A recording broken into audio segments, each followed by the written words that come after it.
ابن مریم کے کسی اور نبی کا نام لیتے ہوئے ان کی ماں یا باپ کا نام نہیں لیتے۔ اس کی وجہ بھی یہی ہے کہ اللہ تعالیٰ عیسائیوں کو سمجھانا چاہتے ہیں کہ عیسیٰ علیہ السلام ایک عورت کو پیدا ہوئے ہیں جیسا کہ ایک عام انسان ہوتا ہے، لیکن ان کی پیدائش ایک معجزہ ہے کیونکہ وہ بن باپ کے پیدا کیے گئے ہیں، جیسے آدم علیہ السلام بغیر ماں باپ کے پیدا کیے گئے اور حوا علیہ السلام بغیر ماں کے پیدا کی گئی ہیں۔ جب آدم علیہ السلام اور حوا علیہ السلام کی پیدائش پر نصارہ کو یعنی عیسائیوں کو کوئی تردد نہیں ہے، کوئی ہیزیٹیشن نہیں ہے ان کی پیدائش کو قبول کرنے کے لیے انسانوں کی حیثیت سے، تو پھر عیسیٰ علیہ السلام کی پیدائش پر تردد کیوں؟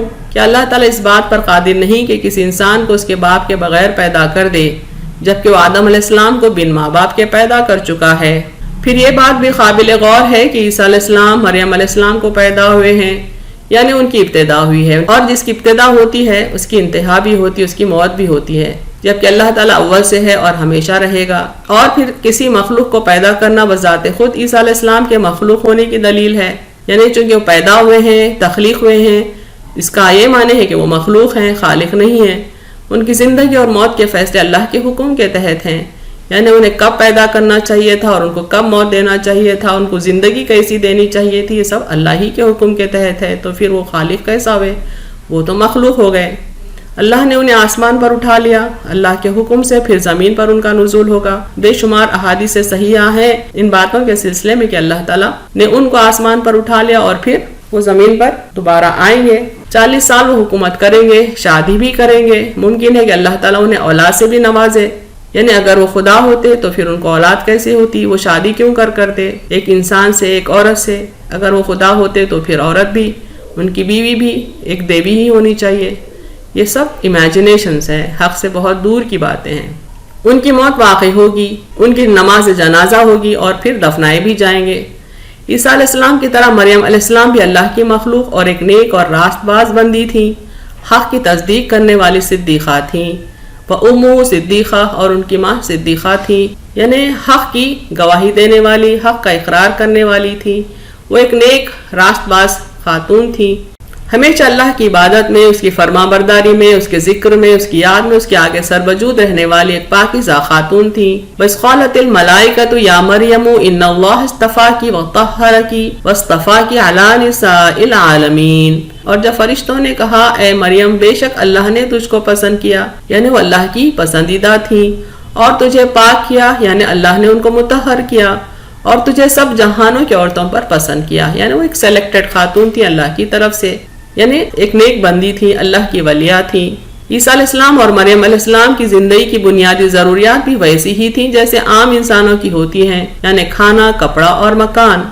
وہ دونوں عام انسانوں کی طرح لباس پہنتے تھے، بلکہ مریم علیہ السلام سڑتا پا پوشاک میں رہتی تھی۔ دونوں بھی عام انسانوں کی طرح کھانا کھاتے تھے، یعنی وہی دال چاول روٹی جو دوسرے کھاتے ہیں۔ کانا یاکلان الطعام، دونوں کھانا کھاتے تھے، اسی لیے اللہ تعالیٰ فرماتے ہیں کہ دونوں کھانا کھاتے تھے، یعنی وہ عام انسانوں کی طرح ضروریات رکھتے تھے۔ تو خدا کیسے ہوئے؟ اگر وہ خدا ہوتے تو انہیں اس طرح کھانے پینے کی حاجت نہ ہوتی، جیسے اللہ کی ذات ان ضروریات سے بے نیاز ہے، وہ بھی بے نیاز ہوتے، لیکن ایسا نہیں تھا، انہیں بھوک لگتی تھی اور بھوک مٹانے وہ کھانا کھاتے تھے جیسے دوسرے کھاتے ہیں، ورنہ ممکن تھا کہ فاقہ کشی سے وہ ہلاک ہو جائیں۔ جبکہ وہ خدا ہوتے تو پھر وہ فاقہ کشی برداشت کر لیتے تھے، بلکہ انہیں بھوک ہی نہ لگتی تھی۔ اس کے علاوہ موسمی سردی و گرمی اور جنگلی خونخوار جانوروں سے بچنے کے لیے وہ ایک مکان میں بھی رہتے تھے۔ اگر وہ خدا ہوتے تو نہ سردی لگتی، نہ گرمی، اور نہ انہیں کوئی جانور کھا سکتا تھا، اور نہ ہی کوئی انسان انہیں نقصان پہنچا سکتا تھا۔ ان کو مکان کی ضرورت ہی نہ ہوتی تھی، چونکہ وہ انسان تھے اس لیے مکان ان کی ضرورت تھی۔ اللہ تعالیٰ اپنی باتیں کھول کھول کر دلائل کے ساتھ بیان کرتے ہیں تاکہ عیسائی قوم حق کی طرف لوٹ آئے، لیکن وہ ہے کہ اندھے بن کر افترا کیے گئے عقائد کے پیچھے بھاگے چلے جا رہے ہیں۔ آگے کے ہم ویڈیو میں دیکھیں گے کہ یہ باتیں یعنی ان کے عقائد، عیسائی لوگ، ان کے علماء کب کیسے اوقات میں کن کی سرپرستی میں افترا کیے، ڈیزائن کیے، ڈرافٹ کیے۔ تو اللہ تعالیٰ یہی فرماتے ہیں کہ ان کے جو عقائد ہیں وہ سب فیک ہیں، ڈرافٹڈ ہیں، افترا کیے ہوئے ہیں، اور اللہ تعالیٰ سمجھاتے ہیں کہ وہ فیک کانسیپٹس ہیں، ویٹ لیس، ویلیو لیس کانسیپٹس ہیں۔ انظر کیف نبین لہم الآیات ثم انظر انا یؤفکون، دیکھو ہم کیسے بیان کرتے ہیں ان کے لیے نشانیاں، پھر دیکھو کیسے اوندے جا رہے ہیں۔ یعنی اللہ تعالیٰ بے شمار دلائل دے رہے ہیں کہ عیسیٰ علیہ السلام اس کے بندے تھے، مخلوق تھے، خدا نہیں تھے، نہ ہی خدا کے بیٹے تھے، اور نہ ہی ان کی ماں مریم علیہ السلام میں کوئی خدا کی صفت تھی اس طرح کی جیسے کہ لوگ سمجھتے ہیں۔ وہ تو عام انسانوں کی طرح ضروریات رکھنے والے تھے اور اللہ نے ان کو چن لیا تھا، اپنے نیک بندوں میں شامل کر لیا تھا، اپنی خدائی میں شریک نہیں کیا تھا۔ یہ سب سمجھتے ہوئے بھی عیسائی لوگ اندھے بن کر غلط راہ پر، باطل راہ پر گامزن ہیں۔ آیت 76 کی تفسیر یہاں فوکس کی جا رہی ہے۔ قُلْ أَتَعْبُدُونَ مِن دُونِ اللَّهِ مَا لَا يَمْلِكُ لَكُمْ ضَرًّا وَلَا نَفْعًا، کیا تم پوچھتے ہو اللہ کے سوا جو مالک نہیں تمہارے لیے ضرر کے نہ نفع کے؟ ویسے تو یہ سوال تمام انسانوں کے لیے ہے، لیکن اگر سابقہ آیات کے زمن میں دیکھیں تو یہ بات یہاں صاف ہے کہ نصارہ سے خطاب ہے، عیسائیوں سے خاص طور پر ان پرٹیکولر خطاب ہے جو خود اللہ کی مخلوق ہے، جو مالک نہیں کسی اور کے نفع نقصان کے، وہ کیسے ہم کو نفع یا نقصان پہنچا سکتے ہیں؟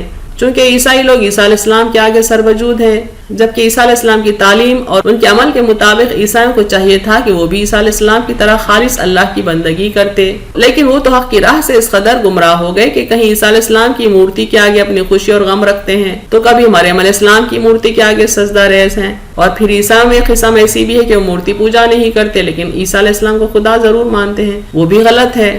عیسیٰ علیہ السلام اور مریم علیہ السلام تو خود اللہ کی مخلوق اور اس کے فرما بردار بندے ہیں، وہ نہ کسی کو فائدہ پہنچا سکتے ہیں اور نہ ہی کسی کا دکھ درد دور کر سکتے ہیں جب تک کہ اللہ نہ چاہے۔ وہ تو خود اللہ کے محتاج ہیں ہر نفع حاصل کرنے اور ہر نقصان سے بچنے کے لیے، وہ کیا کسی کے نفع نقصان میں کمی یا زیادتی کر سکتے ہیں؟ یعنی جب عیسیٰ علیہ السلام اور ان کی ماں کسی نفع نقصان کے مالک ہی نہیں تو پھر عیسیٰ کے لیے یہ غیر ضروری ہے کہ ان کو خدا مان لے، مخلوق کو خدا مان لے اور ان کے آگے اپنے نفع نقصان کی عرضی رکھیں۔ اور عیسیٰ علیہ السلام اپنے دور کے بنی اسرائیل کی ہدایت کے لیے آئے تھے، اللہ نے انہیں یہود کی سازش سے بچانے اور کچھ اہم دوسرے مقاصد کے لیے آسمان پر اٹھا لیا۔ اب وہ انسانوں کے بیچ موجود نہیں ہیں کہ ان کے دکھ درد سن سکیں، اگر سن بھی لیں تو دور کرنے کے اہل نہیں ہیں۔ تمام مخلوق کے دکھ درد کو سننے والا اور انہیں دور کرنے والا سوائے اللہ کے کوئی نہیں ہے۔ واللہ هو السمیع العلیم، اور اللہ وہی ہے سننے اور جاننے والا، ہر نفع نقصان کا مالک وہی ہے۔ زمین و آسمان اور ان کے بیچ جو کوئی بھی مخلوق موجود ہے اس کی تمام تر ضروریات کو پورا کرنے والا سوائے اللہ رب العالمین کے کوئی نہیں۔ وہی جانتا ہے کہ کس مخلوق کی ضرورت کیا ہے، کیسے اور کب اس کو پورا کرنا ہے۔ تمام زمین و آسمان کے خزانوں کا مالک وہی ہے، ضروریات پوری کرنے کے لیے یہ بھی ضروری ہے کہ وہ خزانوں کا مالک ہو، اور اللہ کی ذات کے سوائے کوئی زمین و آسمان کے خزانوں کا مالک ہی نہیں ہے، تو کیسے مخلوق کی ضرورت پوری ہو سکتی ہے جبکہ اللہ نہ چاہے؟ مخلوق کی ضروریات صرف اور صرف اللہ ہی پوری کر سکتا ہے، اور جب تک اس کی اذن نہ ہو ضروریات پوری بھی نہیں ہو سکتی ہیں۔ اہم نکات دیکھیں اس تفسیر کے۔ یہ آیات عیسیٰ کی مبالغہ آرائی کی دلائل کے ساتھ نفی کر رہی ہیں۔ مسیح ابن مریم علیہ السلام اللہ کے پہلے رسول نہیں ہیں، بلکہ اللہ نے ان سے پہلے بھی رسول بھیجے ہیں، تو پھر ان کو خدا کیوں مان لیا گیا؟ عیسیٰ علیہ السلام بن باپ کے تھے تو آدم علیہ السلام بن ماں باپ کے تھے۔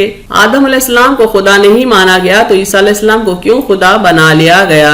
عیسیٰ علیہ السلام کی ماں نیک کردار اور راست باز خاتون تھی، ماں بیٹے دونوں عام انسانوں کی طرح کھاتے پیتے تھے، وہ خدا کیوں کر ہوئے؟ یہ سب دلائل سننے کے باوجود بھی عیسائی اوندھے منہ باطل کی راہ پر گامزن ہیں۔ اللہ ہی سننے اور جاننے والا ہے، وہی جانتا ہے کہ مخلوق کی ضروریات کیا ہیں، انہیں کیسے اور کہاں سے پورے کرنا ہے۔ تمام خزانوں کا وہی مالک ہے۔ عیسیٰ علیہ السلام اور مریم علیہ السلام کا علم اللہ کا دیا ہوا ہے، وہ اللہ کے محتاج ہیں، نہ کسی کی پکار سن سکتے ہیں اور نہ ہی کسی کو نفع یا نقصان پہنچا سکتے ہیں۔